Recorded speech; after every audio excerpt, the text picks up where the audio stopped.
Hello coders, I hope you are coding well. In the previous video, we created and tested post goal API call in our Spring Boot application, and in today's video, we will create goal component in our Angular application, and then we will add the routing for the goal component, and at the end we will create goal reactive form as well. So let's get started. So in our Angular application, first of all we need to create goal component, and to do this we will right click on our components folder and we will open this in integrated terminal, and in this terminal we will give the command as ng g for generate, c for component, and we will name this component as goal.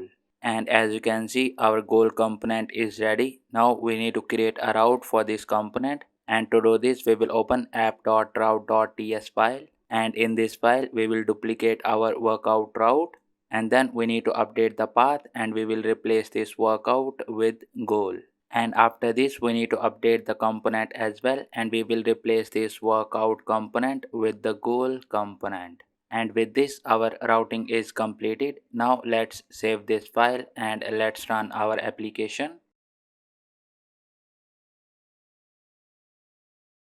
And as you can see, our application is up without any errors. Now let's go to the browser and let's validate the functionality of our goal component with the routing. And in the browser we will click on this goal menu, and as you can see we got redirected to the goal route, and on the page we are getting the content as goal works, which is coming from goal HTML file. And now let's go back to our Angular application to create the goal reactive form. And to create the goal reactive form, we will open activity component, and in this we will open activity.component.ts.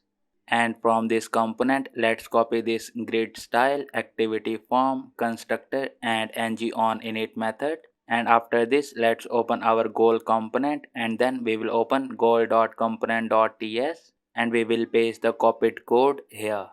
And after this we will click on quick fix and we will add all missing imports. And after this we need to update the name of the form group, and we will replace this activity form with goal form. And after this let's remove this activities variable for now, and then in the ng on init method we will replace this activity form with goal form. And after this we need to update the controls for our goal form, and in the goal first of all we need to get the description, so we will replace this calories burned with description.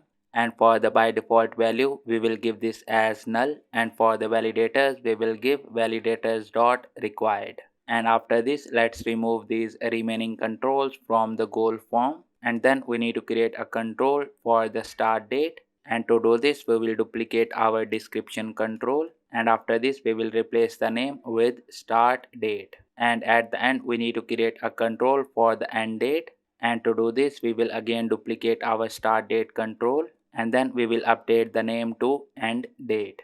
And after this we will remove this get all activities method call from the ng on init. And with this our ts code is completed for the goal reactive form. And now let's save this file and let's open goal.component.html. And in this file first of all we will create a div, and in this div we need to create a row to show the heading as goal. And to do this we will create another div of n0, and after this we will use h1 tag to show the text as goal, and in the ng style we will pass the grid style variable. And after this we need to create a row to show the form and the previous goals data. And to do this we will create another div of n0, and in this row now we need to create two columns. And to do this we will again use div, and for the ng flex we will give this as 2. And after this for the second column we will create another div, and for this column we will give the ng flex as 3. And now let's go back to our first column, and in this we need to create reactive form for the goal. And to do this we will use ng card tag, and for the ng type we will give this as inner. And after this for the ng title we will give this as post new goal. And in this ng card we will use form tag, and for the form group we will bind our goal form. And in this form tag now we need to create the controls, and to do this we will use ng form item tag. And in this ng-form item, we will use ng-form control tag as well. And in this ng-form control tag, to get the goal description, we will use text area tag. And for the form control name, we will give it as description. And after this, in the ng auto size, we will give the min rows as 2 and the max rows as 6. And with this, our first form control is completed. Now let's create ng form item and ng form control tag one more time. And after this, to get the start date, we will use ng date picker. And for the form control name, we will give this as start date. And after this, to get the end date, we will create ng form item and ng form control tags one more time. And in this, we will again use ng date picker tag. And for the form control name, we will give this as end date. And with this, our form controls are completed. Now we need to create a button. And to do this, we will use button tag. And for the text in the button, we will give this as post goal.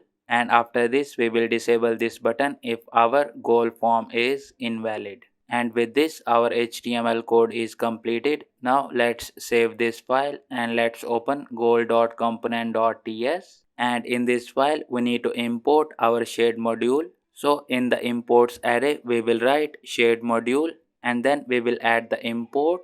And after this, we will save this file. And as you can see, our application got compiled successfully without any errors. Now let's go to the browser again to validate the functionality of our goal reactive form. And on the goal page, as you can see, we got a row with the heading of goal.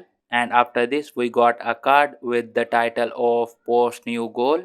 And in this card, we have our reactive form with the inputs. And first of all, we got the input for the description of the goal. And after this, we have the input for the start date. And then we have the input for the end date. And after adding the data, as you can see, our post goal button got enabled. And that's it for today's video. In the next video, we will call post goal API from our Angular application.